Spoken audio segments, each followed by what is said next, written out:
Before performing in sold-out stadiums or having any hit songs,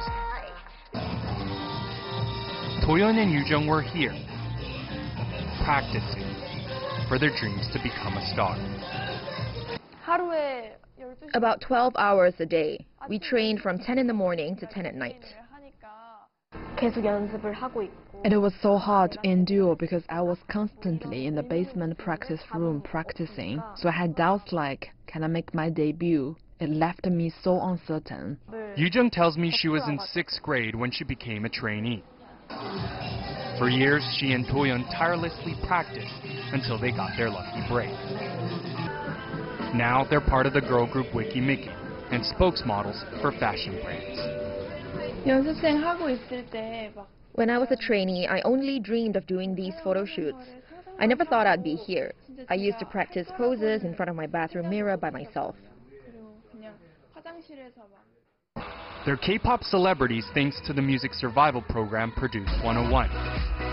The competition show captured the daily struggles trainees like Yoo-jung and Toyeon have to go through every day.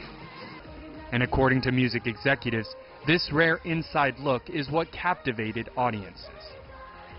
And when you see the selection process, the training process, it's hard. It makes for great television because it's got drama, it's reality, it's like watching the Hunger Games.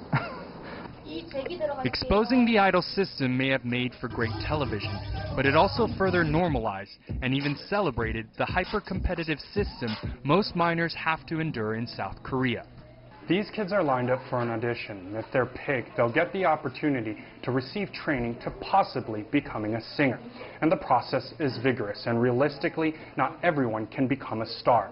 But as K-pop is now global, and actors and singers are now touted as the golden standard for success stories, all the industry's shortcomings have become justified, while society has been blinded by the glamour of it all.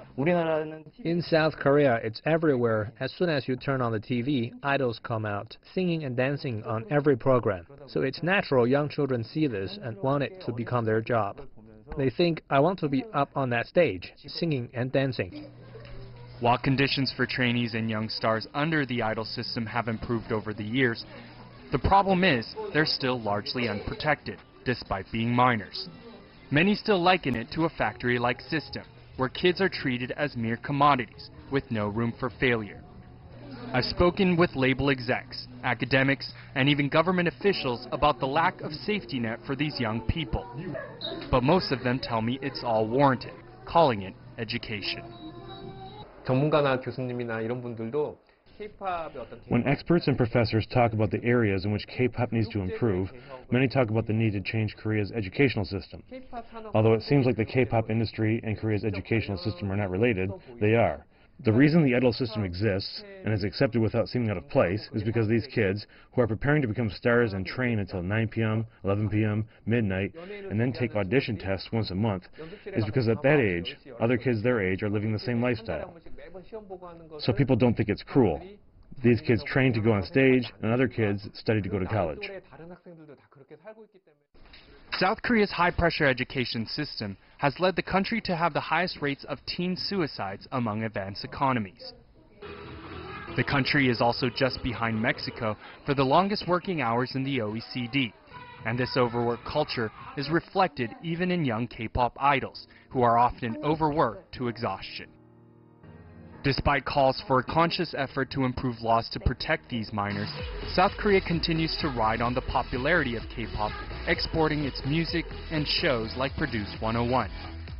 And along with it, the country is exporting this model and providing justifications for child labor. Joseph Kim for CGTN, Seoul.